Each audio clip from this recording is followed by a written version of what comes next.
Hey everybody, and welcome to our coach call tonight. The date is July 6, 2015. And tonight, our topic is aha moments in coaching. And the cool thing about this call is it is open to people from lots of different teams. You know, there are people from my team, Route 411, people from other teams as well. And our intention is just to really draw people together who are working, who are really making this happen and really wanting to press forward in their Beachbody business. So first of all, I just want to acknowledge every single person who's here, either watching live, participating in the conversation, or if you're watching this playback afterwards, thank you. Thank you for taking the time to be here.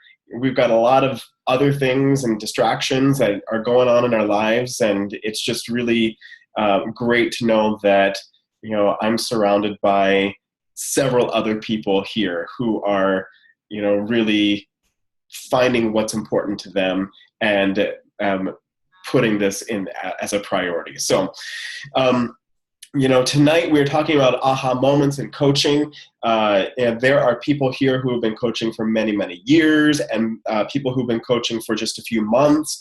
And, you know, I would love to hear from every single person here. And I think it's really in telling our stories and telling these points of transition that I think are really, really powerful. You know, it's really, I'll kind of get us started, and other people feel free to jump in. But I've been a coach for about 5 years now. In September, it'll be 5 years. And, you know, honestly, in the very beginning, you know, I had already completed my P90X, my transformation before becoming a coach, had no idea what coaching was. Josh Spencer reached out to me through YouTube, and he was like, hey, you should be a coach. I was like, what's that? And so, you know, he told me about it, and I became a coach. And since I had already kind of been sharing my transformation, I had like 20 people order P90X right off the bat. And, you know, in the first few weeks, I made what I thought was a ton of money. And I was like, damn, I'm an awesome coach. I can do this. Bye, Josh. and and I then proceeded to avoid and ignore Josh for about 18 months. And that really great first few weeks started to peter out and get smaller and smaller until I zeroed out. Like, when I look at my paychecks, you know, there is like a big block of zeros, 0, 0, 0, 0, 0 every single week. And I came to a point where, you know, the people who had ordered P90X off of me, I wasn't supporting. I didn't really know that I was supposed to do that. You know, I was paying for my Shakeology. I liked it, but it was an extra expense, and it wasn't being paid for by coaching. And I kind of came to a point where I was thinking, you know what, I'm putting all this money into this, but am I really getting anything back? So it was kind of a turning point. So I decided, instead of quitting, I'm just going to reach out to Josh and kind of throw my ego behind me and say, you know, look, this is what's going on. Is there anything that you can do to help me? And he was like, sure. You know, I just made this training. You know, why don't you go through it, and then, you know, we can connect, and we can, you know, work on some calls once a week or so. And that was like my first aha moment. I guess the first thing was my tendency when I'm not doing well, or when I'm kind of embarrassed about something, is to hide. It's really to kind of fall away, get silent, observe others, say like, I can figure this out on my own. And I came to a point where I literally, like, my gut was turning, and I literally had to say, you know what? I'm not going to do what feels comfortable. I'm going to reach out, and I'm going to ask for help. Clearly, this guy, Josh, knows what he's doing, because he seems to be doing okay. So, um, so I plugged into the training. It was good. And I started to make some money. I started to realize, like, what does it actually mean to share my story instead of be selling?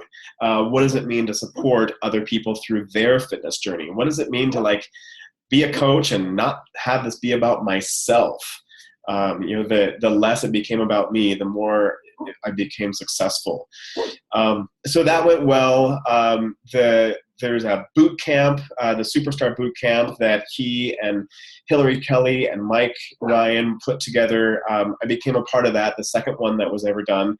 And for those of you who are in the Superstar by Summit Boot Camp going on now, you know how awesome this was and how transformational it is. I mean, it's immersive.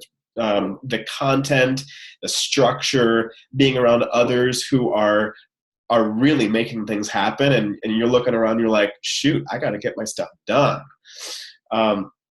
It was in that boot camp that I went from Emerald to Diamond. I was on it. I was working. And I guess one of the biggest things that I took away from that was that I needed to be in action, that I was really good at kind of learning and really studying the business and kind of trying to figure out how this all works. But when it came down to having conversations with people, putting out invitations, following up with people, supporting my challengers, inviting them to be coaches, I was kind of taking the easy way out, and I wasn't really doing the work. I was learning about the work. So, the boot camp really was my kick in the ass, and it helped me to do the work. And of course, the results showed for it. Another turning point for me was Summit. Summit was absolutely huge. I mean, you're just surrounded. If you've been to Summit, you know exactly what I'm talking about. If you've never been to Summit, then I hope you're going this year because it's amazing. I missed it my first summer, and then I saw all these other people around me, like, happy, and their businesses were growing, and they were all connected to each other, and I felt like I was left out. And so the next year, it rolled around. It was still not a financially wise thing for me to do. However, I gulped and I decided, you know what, I'm just going to do it. I'm just going to have to figure out a way to make this happen, because I know that if I miss Summit this year, then at best, I'll be in the same place that I'm in now. And at worst, I'll probably quit or whatever. So getting people to events, getting yourself to an event, getting your team to an event is one of the most powerful things that we can do as coaches. If you are struggling with your team, if you're trying to build a team and trying to build a team culture, then really push to getting them to Summit, to the Super Saturdays. Meeting on these Zoom calls, getting face-to-face so that you can really, be developing relationships. So I think that was like another huge turning point for me. And the last one that I'll share, as everybody else is thinking about what you want to share, is I came to a point in my own life. I was working a lot. I would teach university music professor. I was taking on all of these classes, essentially working like a double full-time load at school, on top of a church job, on top of performing, on top of freelance music directing. Like, I was working like 90 hours a week and just still feeling like I was just keeping my head above water. And I just came to a point where I realized, you know what, this is not sustainable. I understand that while music is my passion, like, I started playing piano when I was 6. I love music. I'll never ever leave it. However, aside from being a rock star, I'm probably not going to be making a ton of money teaching music. teaching, at the college level. If you don't know, being at the college level, academia, does not mean that you're making a lot of money. In fact, my colleagues who are high school music teachers out in the public schools in the suburbs of Chicago make almost double what I make as a university music professor, as an adjunct. It's a crazy, messed up system, but that's the way that system is working. So I looked at my life and I looked to see what other possibilities there are. And there's this Beachbody business. I was enjoying it. I love talking to people. Like, I could literally lose 12 hours at like a blackout coaching, and the whole day would be gone, and I would love it. And I just realized, you know what? Let's see if I can push to really make this happen. And at the least, just see if I can take some pressure off of myself, so that I don't have to feel obligated to take on every single class that's offered to me, so that I can cut my load down, so I can feel a little bit more balance in my life, and see if this is possible. Also, over the summers, I was because I wasn't getting paid over the summers, I had to work these awful desk jobs, temp jobs, that I could literally feel my soul being sucked out of me. I'm not meant to be in an office. Like, doesn't work. So that was about a year and a half ago. I really started to push with coaching. I really started to share my vision of what I want for my life to my own team, and to really listen more about what others on my team are wanting for their lives, and just holding each other's hand and saying, let's do this together. So I'm happy to say that it's summer now and I'm able to stay home, and Beachbody is definitely helping to fill the gap. So while technically I am full-time over the summer, honestly, I'm not to a point where this could be my full-time year-round thing, but it's something like I have a taste of it now. And, I have been able to rebalance my teaching load, to cut that down so that I can have time for my family. So I can have time for, going out to movies and doing music projects that I'm really passionate about.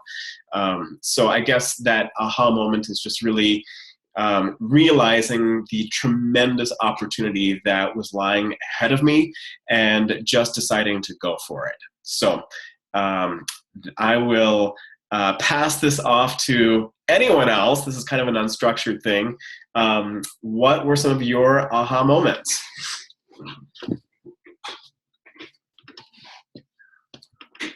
I'll go.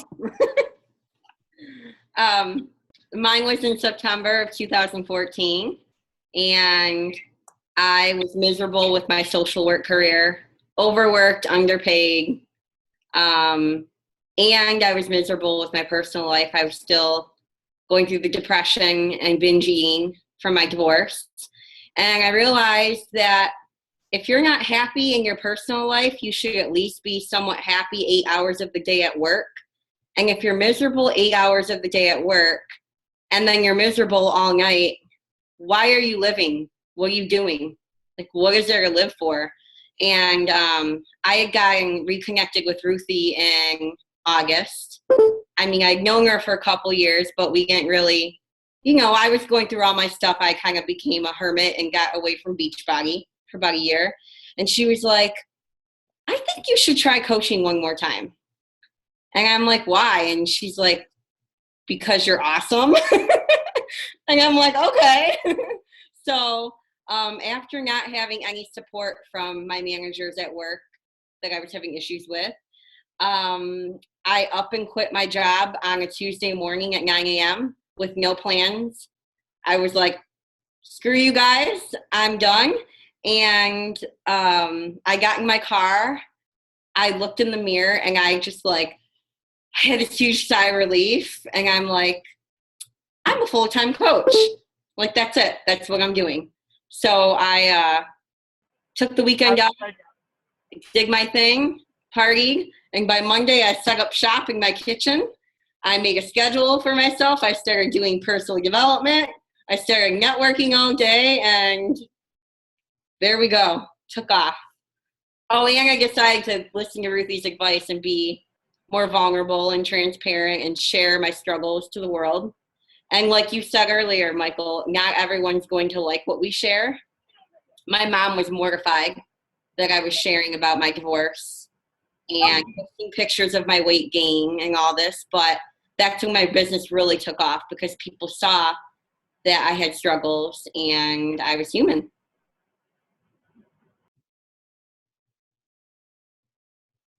I remember I was so jealous that you were a full-time coach. I was like, bitch. Yeah, I call you. I'm like, I just quit my job, so I think I'm going to be able to come back this month. I don't know.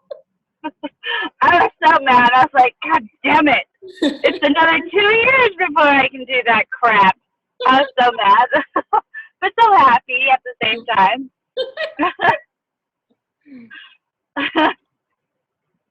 It helps too, because now I have a lot of time to devote to our team, though. Yes. Thank God for that. 12 hours a day of it.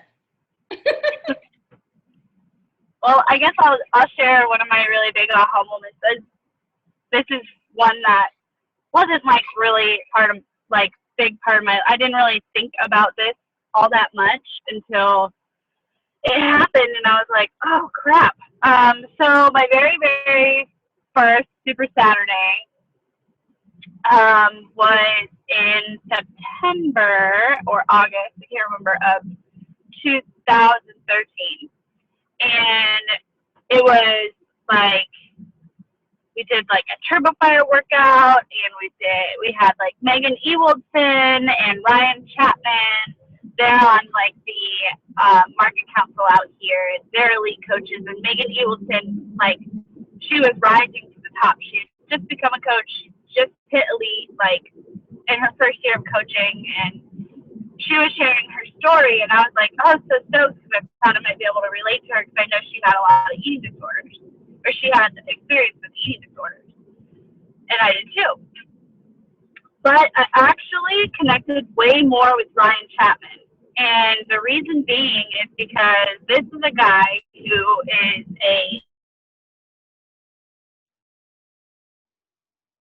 for the Department of Defense for like forever, for like 10 years or something crazy. And he was miserable, and he hated that job, but he was coaching, and he had lost all this weight, and he was a triathlon coach too. So he was miserable at his job, and one day he's home sick, and he got to walk his kids to school that day. And he was like, wow, wouldn't it be so cool if I could do this every single day?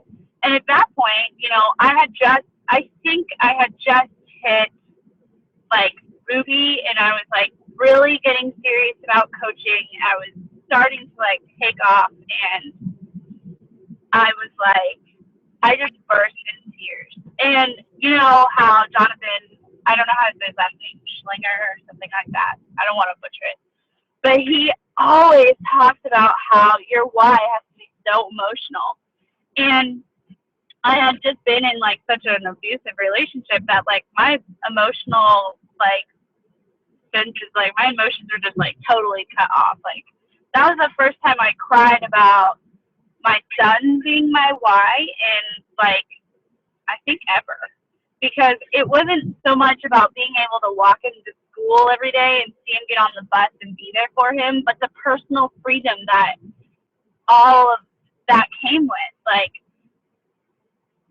that, it just meant so much. And that was my very first aha moment, and I was like, this is what I want. This is what I want. This is what I want to do for my son, for me.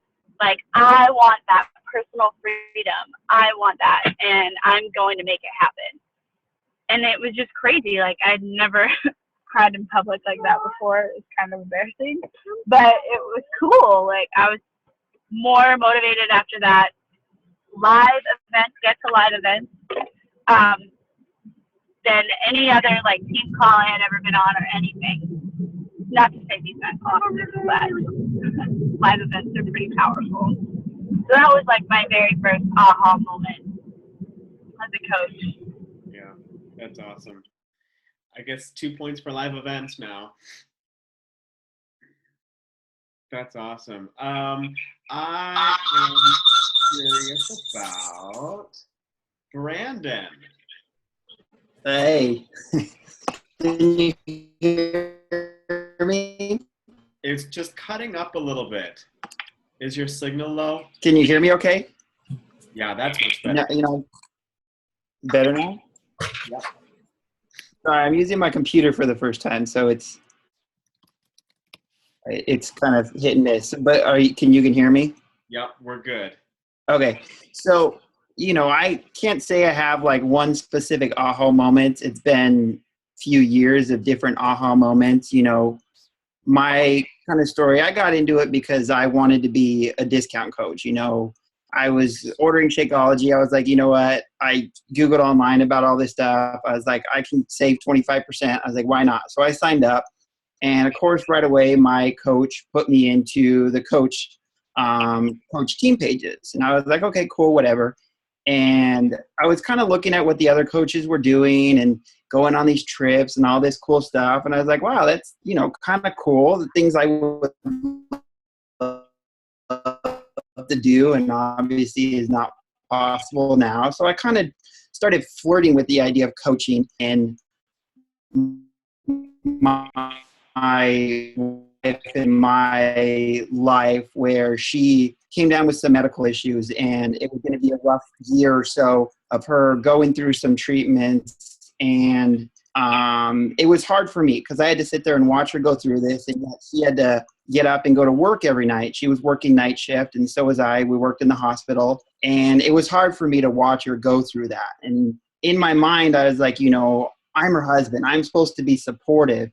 And I feel like a failure as a husband now because I can't support her the way that I feel like needs to be, which, in my eyes would have been able to tell her, look, you can stay home, take care of yourself and get better. And then, we'll worry about everything else later. But we couldn't do that. Financially, we just couldn't because, I work as an EMT and it's an amazing job. But if anyone knows anything about it, you literally don't get paid anything. It's horrible paying job. And so it was rough. And all of a sudden something clicked in my mind. Like, there's this Beachbody thing that all these guys are posting about, working from home. Their wife doesn't have to work. They're able to stay home. They're going. And I was just like, you know what? Let's give this a shot. And this was kind of before the Coach Basics training was a big thing. They had a little bit of stuff. So I just did what I always did. I try and do it the way I thought would work. And I became the coach that everybody hated, the one that was just posting, here's me doing P90X. Hey, there's a P90X sale. Hey, buy Shakeology. Hey, this. And it turned off a ton of people. And a lot of people were telling me they were annoyed of this and annoyed of that. And it kind of put me in this moment where I was like, wow, man, like I am doing this all wrong. And so I reached out to, that's actually when Coach Basics kind of started. And I reached out to Josh, and one of the first things he told me is, hey, are you reading personal development?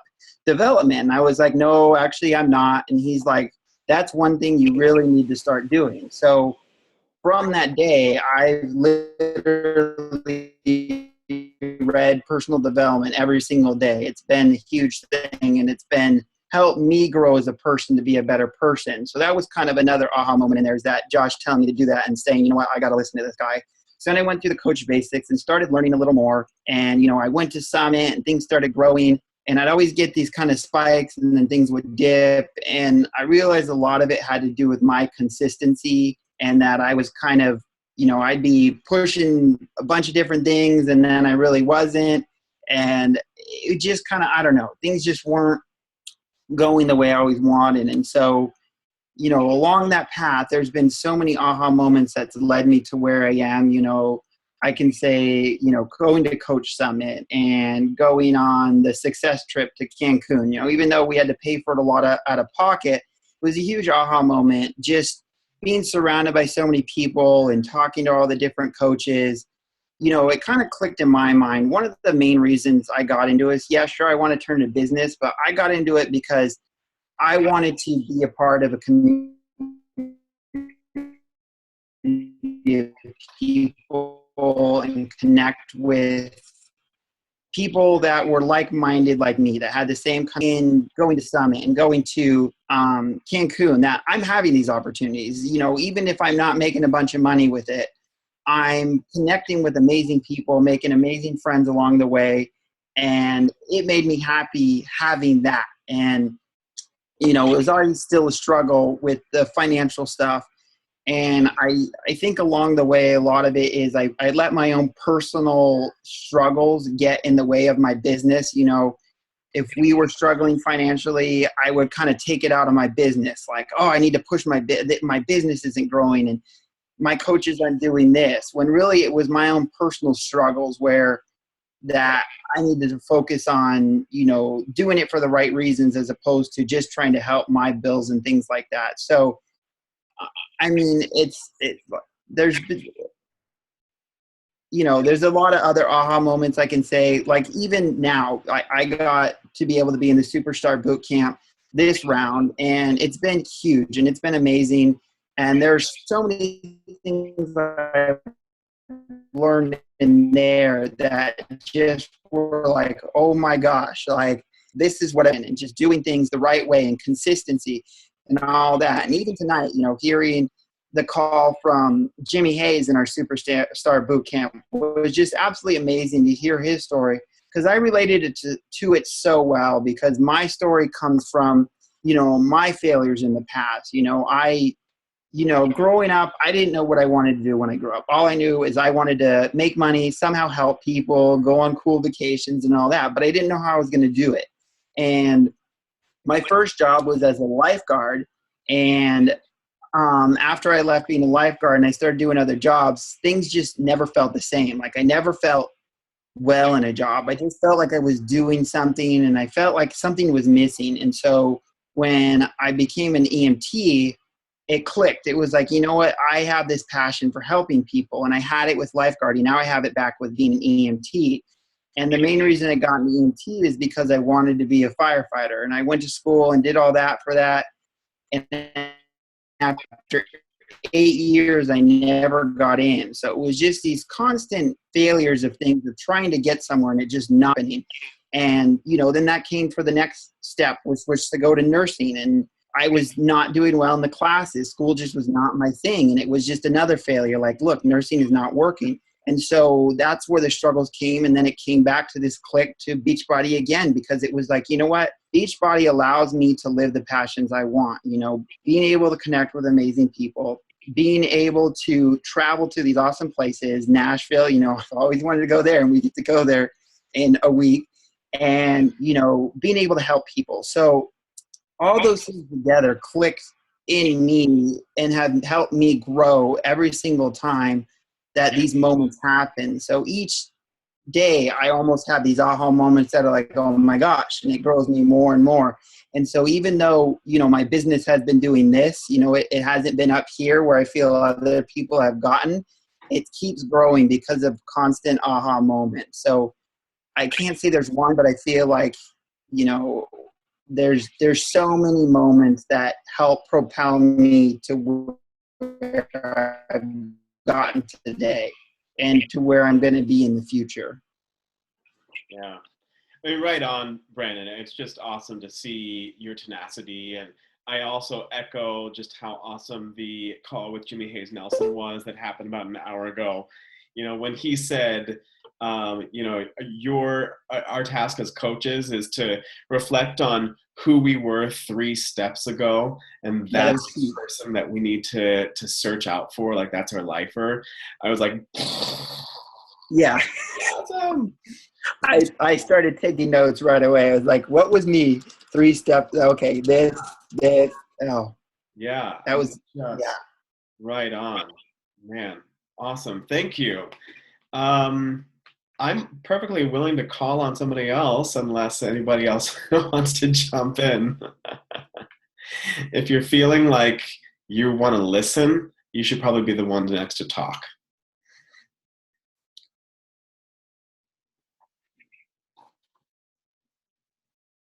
Hi, Michael. Debbie. Hi. Okay. My first aha moment of today or right now during this call is that I really should be writing down my aha moments so that I could remember them, because it's part of my story. My first aha moment was watching my friend Dana's body change right before my eyes. And I said, aha, I want that. I want that body. So I ordered the program and worked it and loved it. It changed my body, and I became passionate about it and wanted to become a coach. And I did, not knowing how I was going to be a coach. I still am. I'm just an emerald, and I'm ready. My aha theme right now is building a team. I feel like I'm a good coach.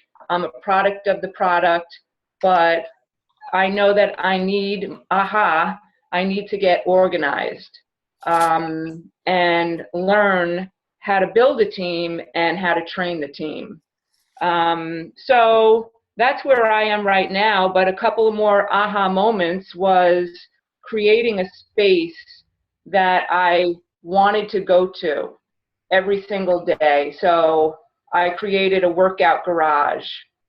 It's actually Workout Garage 1, because Dana has the original Workout Garage. So now we both have workout garages, and I had to release everything that was in that garage. That was an aha moment, and everything in the garage was very important to me. So I either donated it, gave it away, sold it, but most everything is out of the garage, and that really helped me focus on what I'm doing.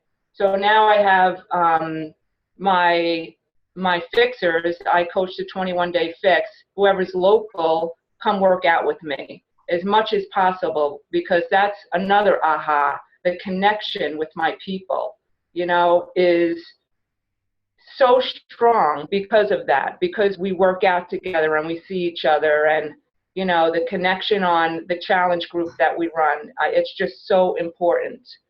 So my most successful aha moment was just this month or last month. I let go of the fear of inviting, and I invite, something clicked in my head where it wasn't selling, it was people needed me. And once that transformation happened in my head, it was easy. So, it's my first time that I got success points, 13 of them. So I was pretty happy with that. Woo, woo, woo, woo, woo, woo. So really, that's it. My aha moments. I love it. And I love that you opened with writing down your aha moments, because that's part of your story. Like that's just, that's so good. That's so good. Because every single one of us is here because we saw an opportunity to make our lives better in some way than it was before. And our goal as coaches is to just be transparent about how our lives are better, and to share those things, and just to really do that, to give hope to others that are going to come after us, just as everybody else that we are following has been doing that as well. And I love that, Debbie. That's awesome. That's awesome. And you rock on with your emerald self. Ow, ow! Not for long, not for long. Emerald's in the house. Keep moving it forward, but don't feel shame for being emerald.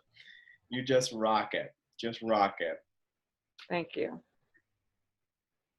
That's awesome. Let's see.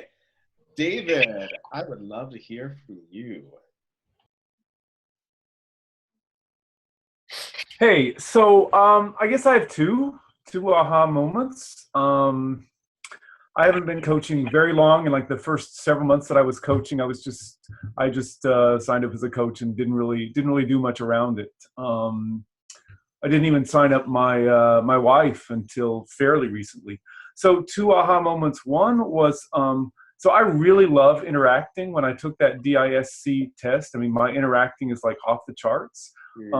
And I was spending a lot of time in our challenge group, in our ramp group. I mean, chatting with people like a lot, like getting lost in it for a long time, which is awesome and great. But an aha moment at a certain point was, oh wow, I can actually be spending that time and energy connecting with people.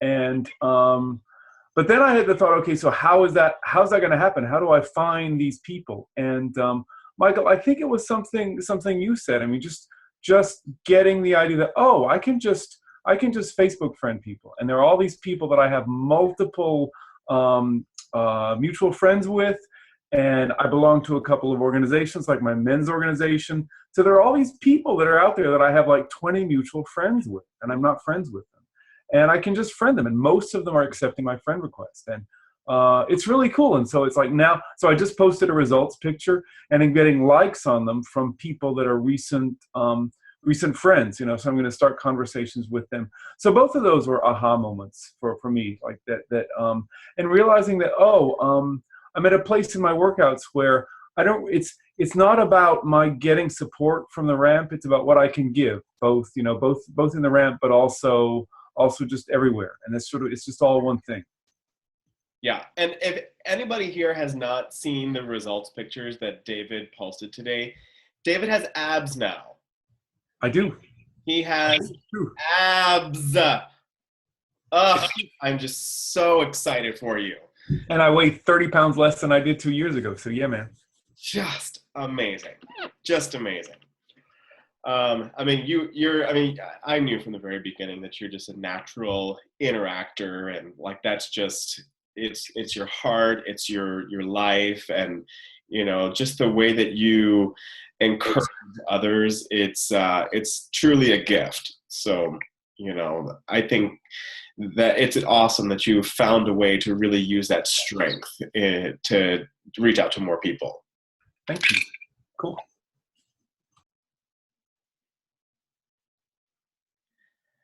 Let's see. Aha.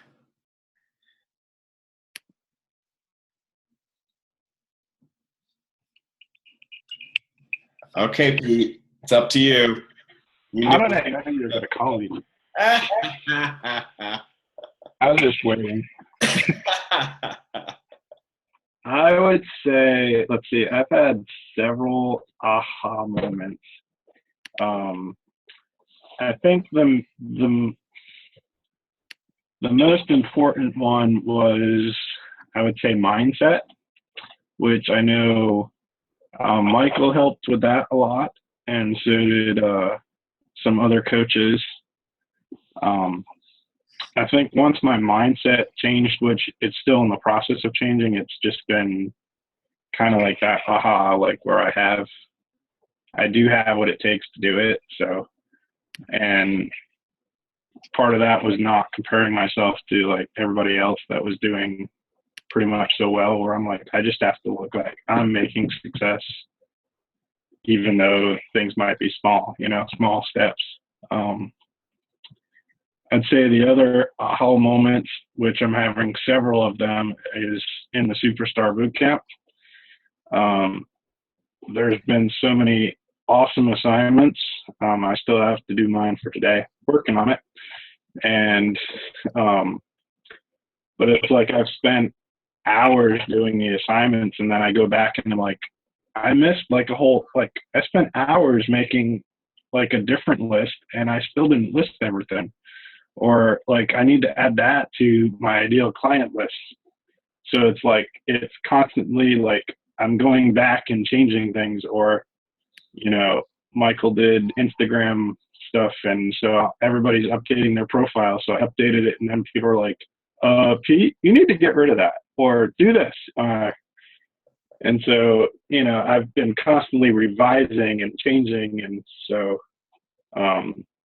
it's been a learning curve majorly. And I think probably my next aha moment will be in Summit when I'm there. So the cool thing is the three of us that Michael picked for the Superstar Boot Camp are all rooming together. So it's just kind of like a continuation of the team. So, you know, of course, I don't know where Michael's staying, but hey, we have an extra bed. So. You know what? I'm super jealous of you guys. I'm going to be staying with a friend of mine who lives in Nashville, but don't be surprised if I crash your party. Slumber party in Nashville.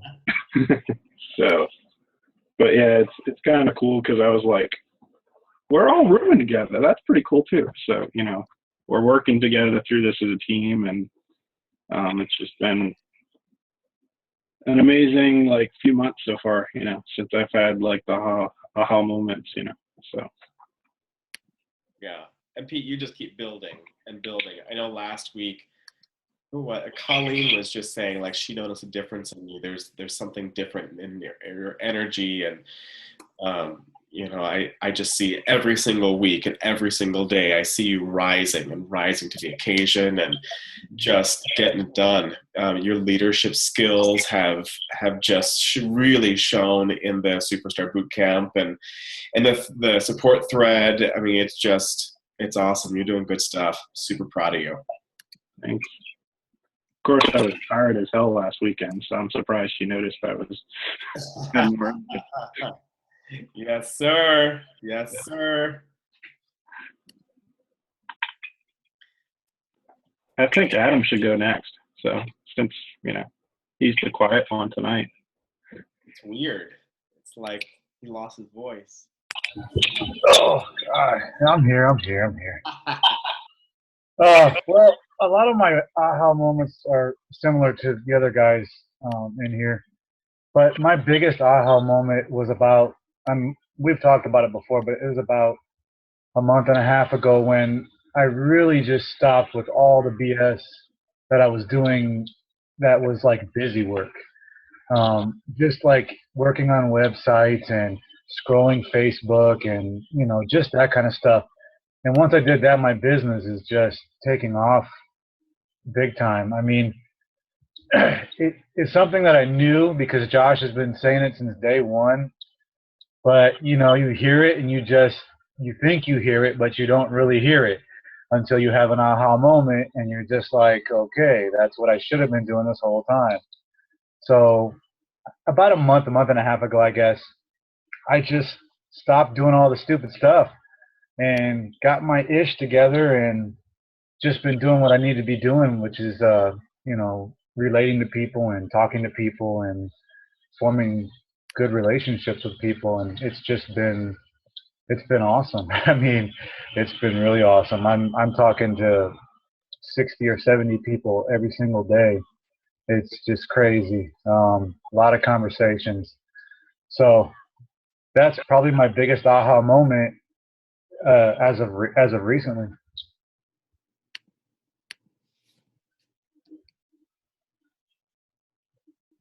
Yeah, that's good stuff. I'm curious to know, are the I love that you really got specific about what was busy work and what was not busy work. Yeah. I think that was something that honestly I was confused about for many, many years. So thank you for just like separating that out and just saying it's the thing that's not busy work is building relationships, actually having conversations with people.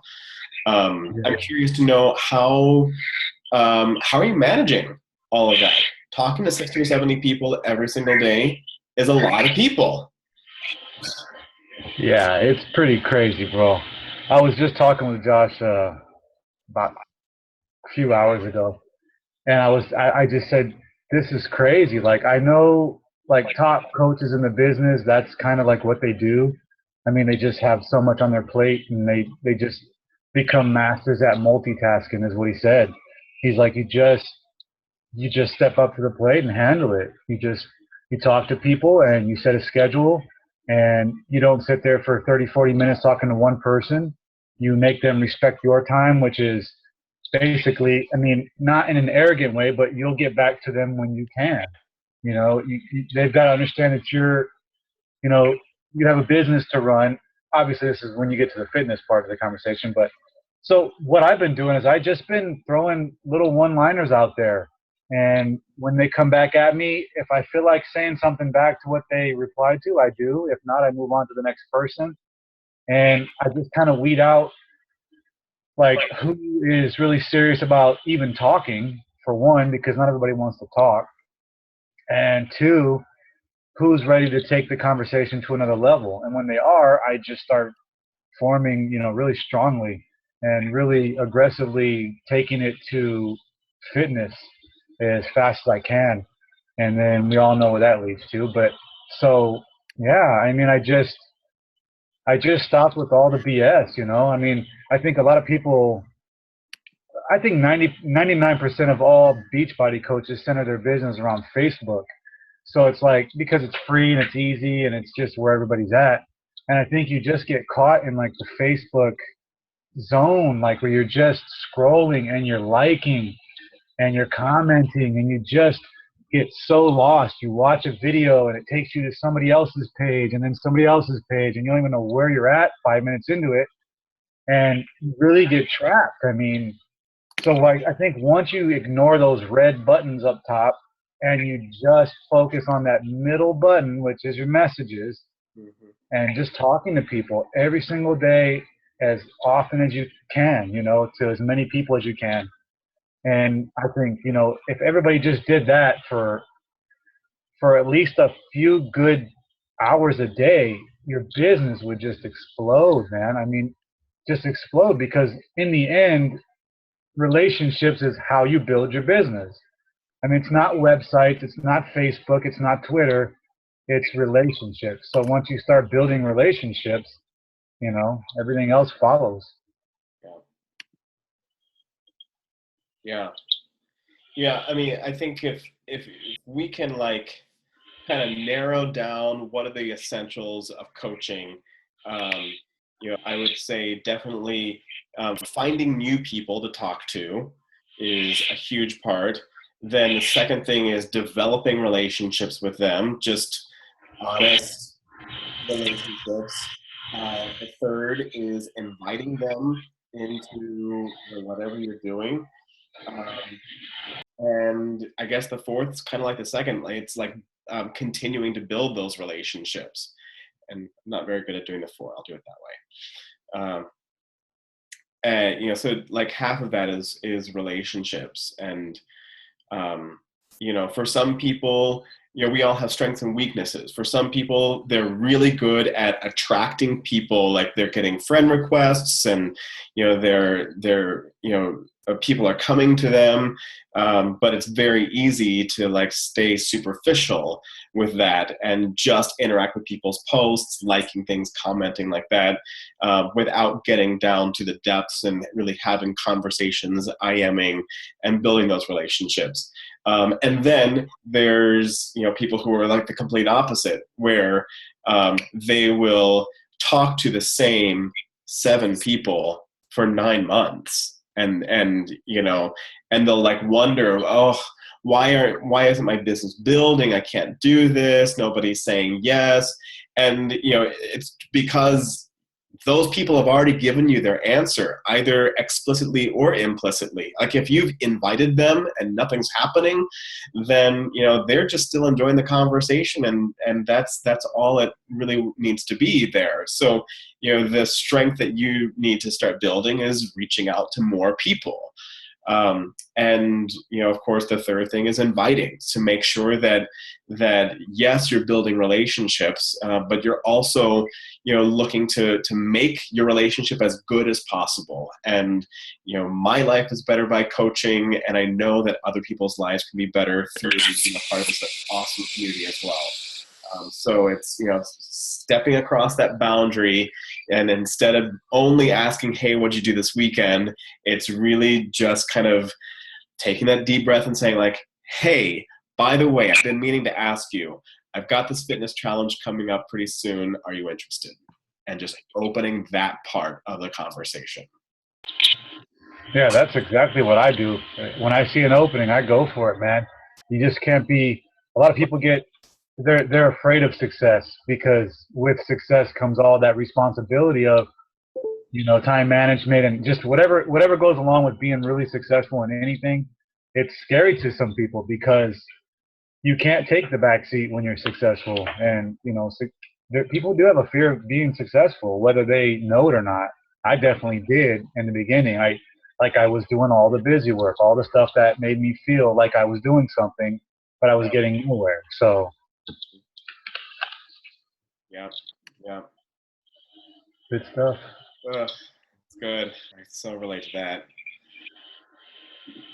Dana, how about for you? I see you nodding with your 225 hat. I was hoping you weren't going to pick on me and we were just going to run out of time. Oops.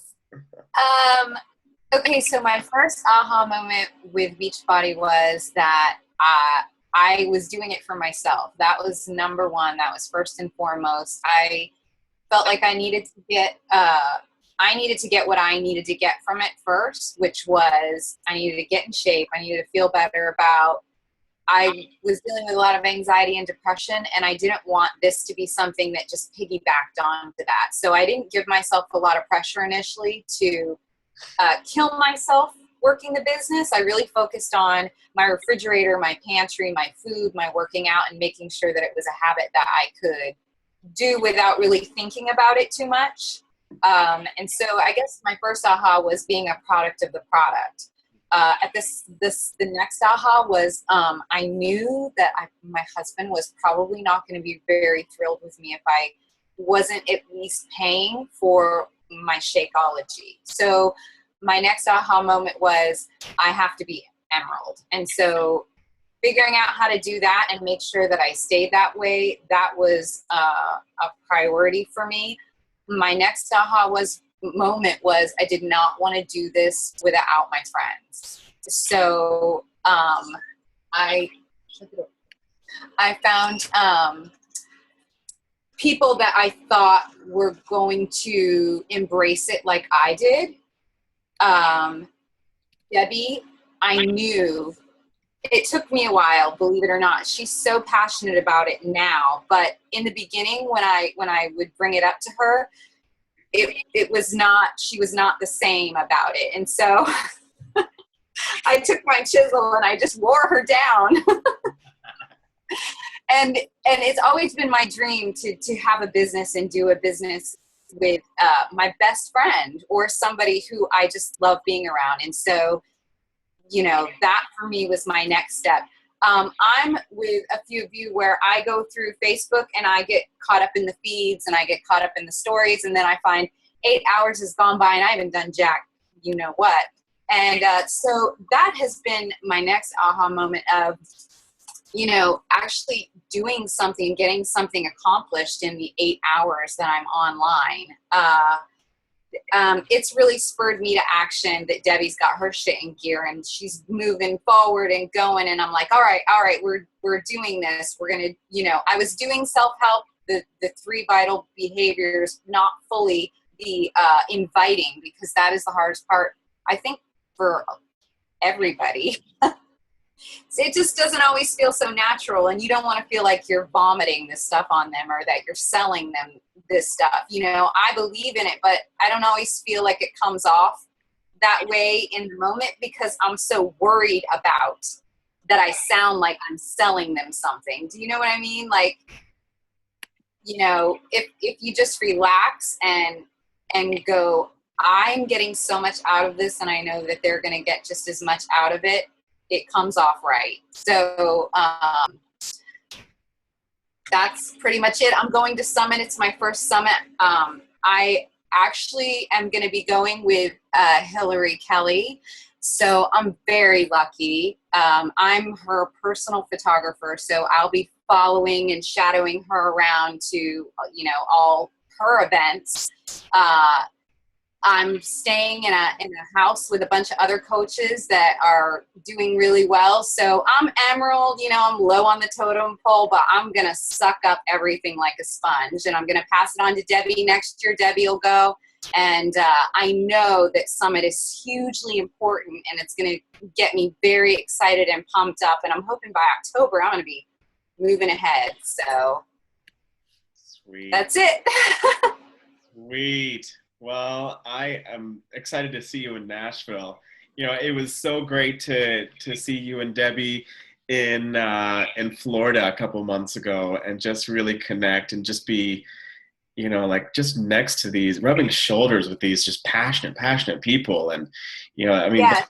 And I want to say something about that too, because it was her Diamond Superstar party that she had, and with Josh Spencer too, and it was 3 days of really great events, paired with the fact that when everyone first walked in the door, I'm looking around and going, oh my God, I have never seen so many fit, happy, just inspiring people in one room together ever.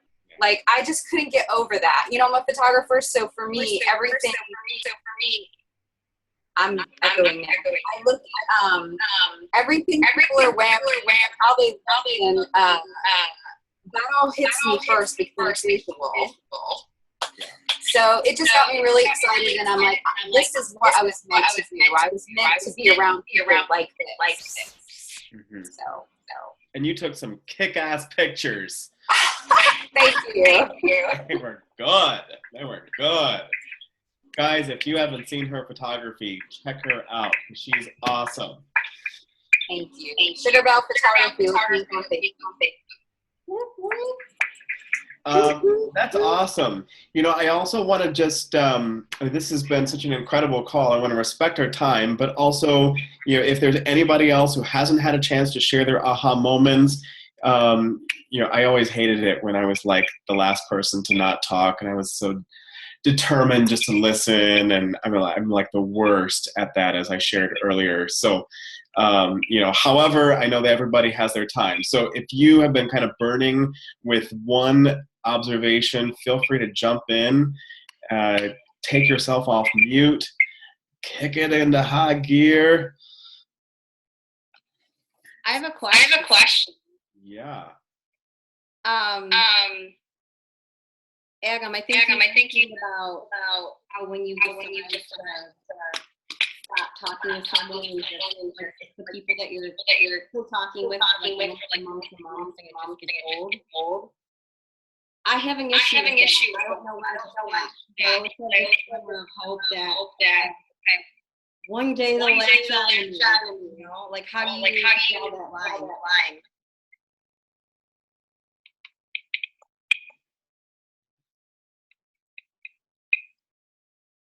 Adam, did you get that?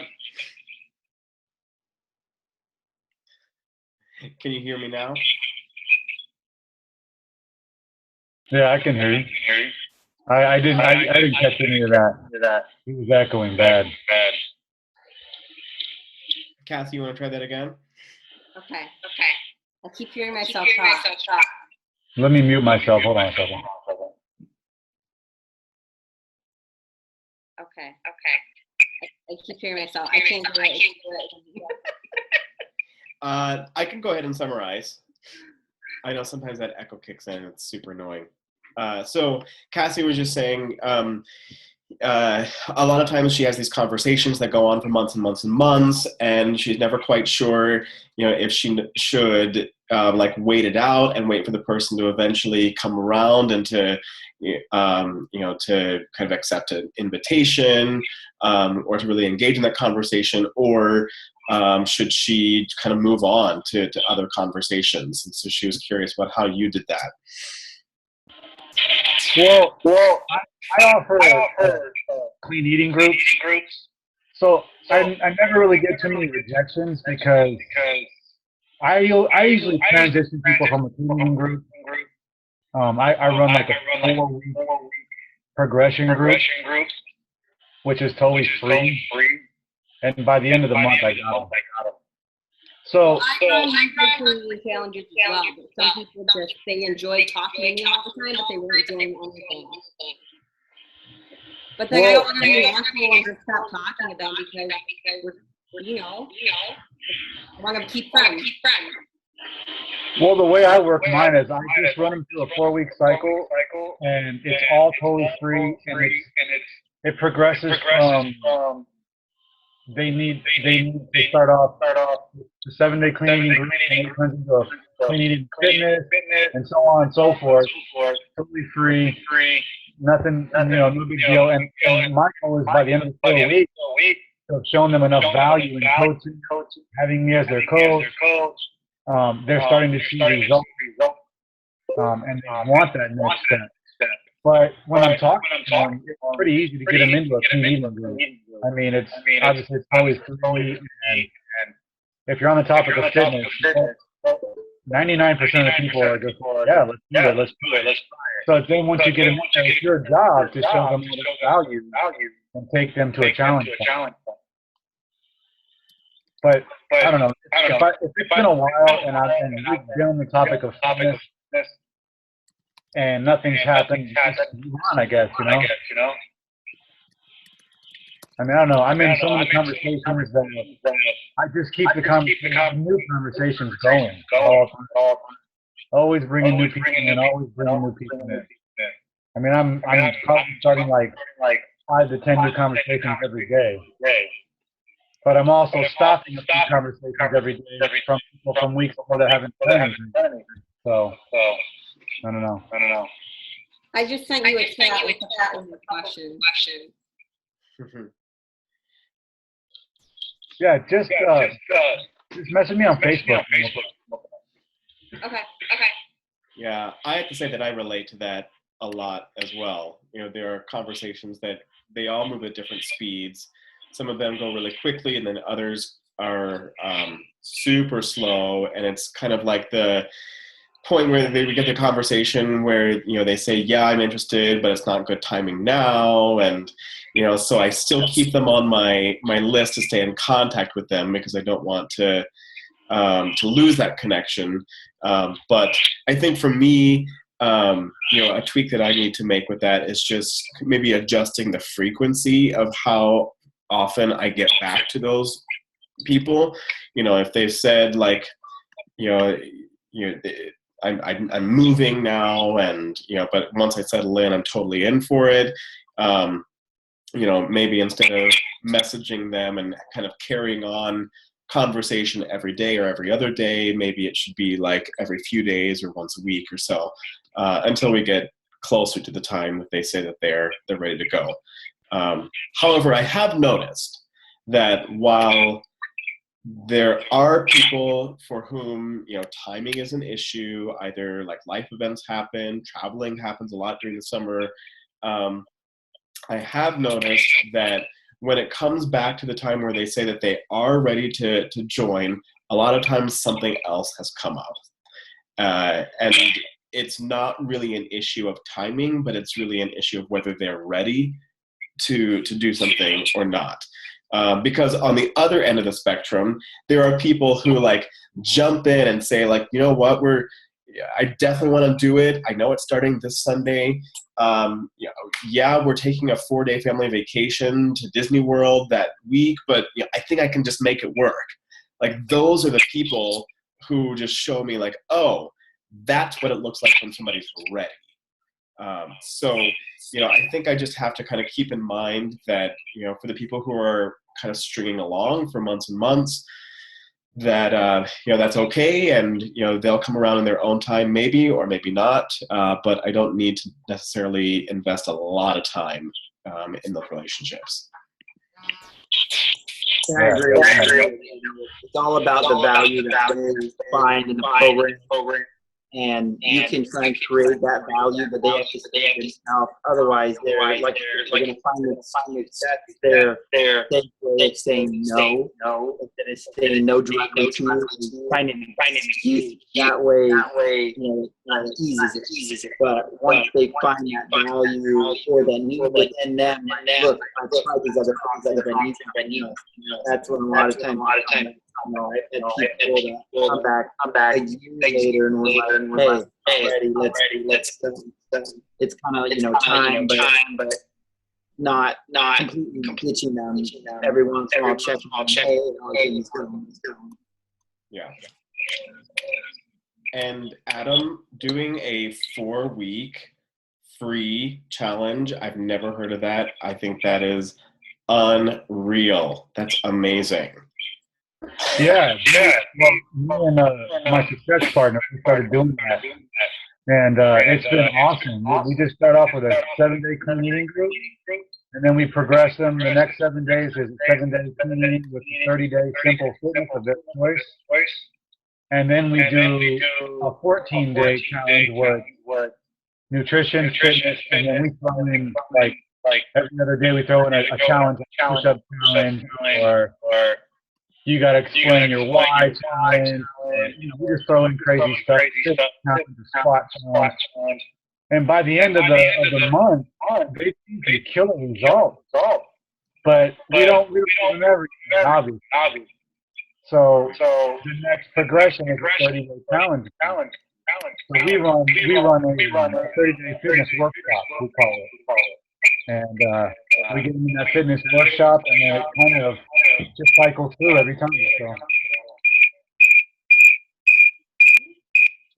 I don't know if I'm even being heard. That was pretty crazy. Yeah, we're back now. I think it's great. I mean, who can say no after they've had 30 days of just awesome support and they see the results, they're feeling better, in a better mental position. Yeah. We give them a 7-day cleaning guide. We give them a basic fitness guide for 7 days. We give them a printable workout sheet. We give them everything they need. We basically give them a challenge pack without psychology. They just don't know. They don't even realize it. What are you doing for the fitness? How do you? What is? We just do a 7-day, like we just do like Monday through Sunday, and we give them 3 options. You can either do today's either a push-up day, a sit-up day, a squat day. The next day might be jogging or walking or whatever they want. Basically, I mean, it's just a guide. They ultimately do what they do anyway, and we just ask this host once a day. Yep. It works pretty good. I mean, it's a little more effort on your part because you're kind of committed to that. But it's worth it. I mean, you show a lot of value. You show who you are in those groups. I mean, over the course of a month, you're talking to these people about life and what you've been up to. And you just have conversations, and they just really get to know you. It's a good way, a free way to add value. Yeah. That's awesome. Well, that's a great idea. You've inspired me.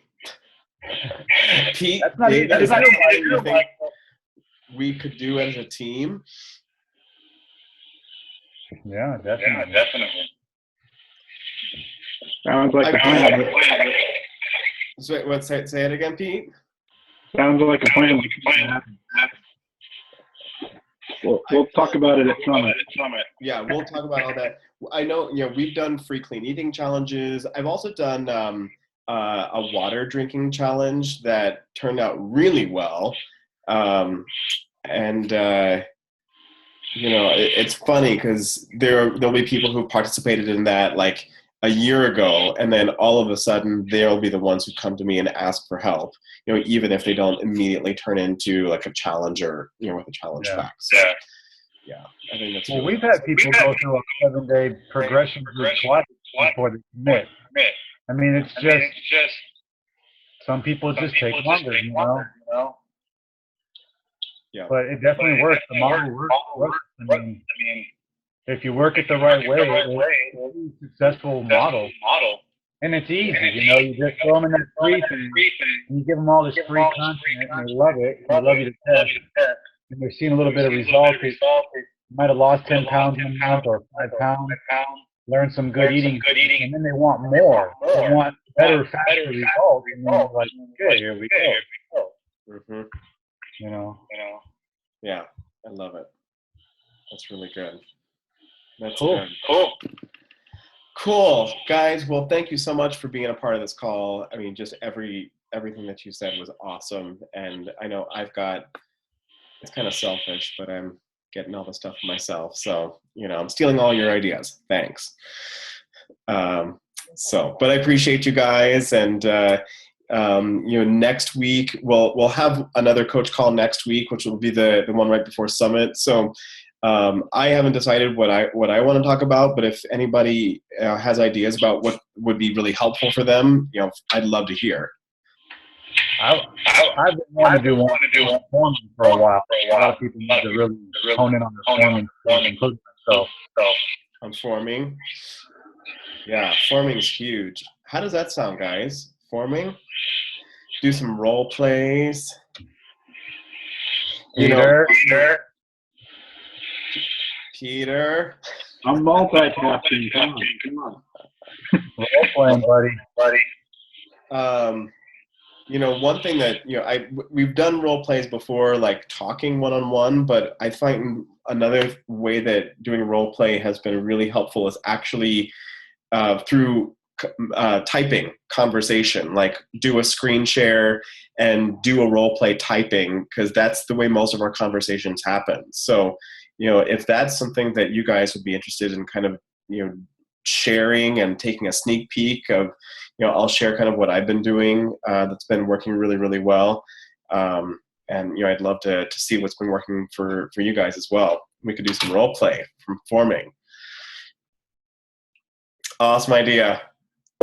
Oh, Cassie's talking, but no voice. Are you muted?